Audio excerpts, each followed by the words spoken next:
വയനാട് ലോക്സഭാ മണ്ഡലത്തിൽ പ്രിയങ്ക ഗാന്ധിയുടെ ഭൂരിപക്ഷം 4 ലക്ഷം കടക്കുമെന്നാണ് UDF കണക്കുകൂട്ടൽ. കഴിഞ്ഞ തവണത്തെ വോട്ട് വിഹിതം ഇക്കുറി ഉണ്ടാകുമോ എന്നാണ് LDFന്റെയും BJPയുടെയും ആശങ്ക.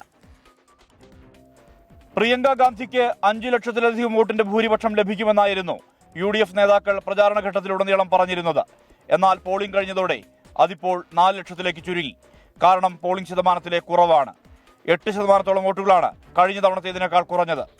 തങ്ങളുടെ വോട്ടുകൾ പരമാവധി പോൾ ചെയ്യിക്കാൻ കഴിഞ്ഞിട്ടുണ്ടെന്നാണ് നേതാക്കളുടെ അവകാശവാദം.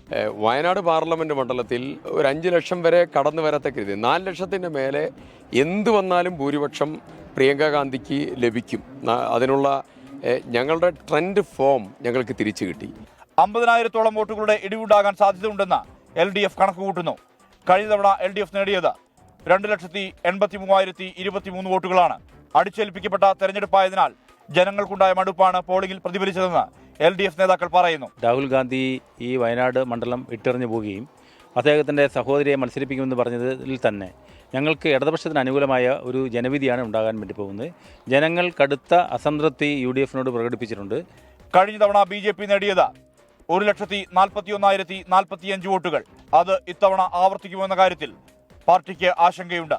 മികച്ച പ്രകടനം കാഴ്ചവെച്ചിട്ടുണ്ടെന്നും പരമാവധി പാർട്ടി വോട്ടുകൾ പോൾ ചെയ്യിപ്പിച്ചിട്ടുണ്ടെന്നുമുള്ള ആത്മവിശ്വാസത്തിലാണ് BJP. കഴിഞ്ഞ തവണ 10 ലക്ഷത്തിലധികം വോട്ടുകൾ പോൾ ചെയ്തപ്പോൾ ഇത്തവണ അത് 9.5 ലക്ഷത്തിലേക്കാണ് ചുരുങ്ങിയത്. ഇത് ആരെ ബാധിക്കുമെന്നാണ് കണ്ടറിയേണ്ടത്. 24 വയനാട്.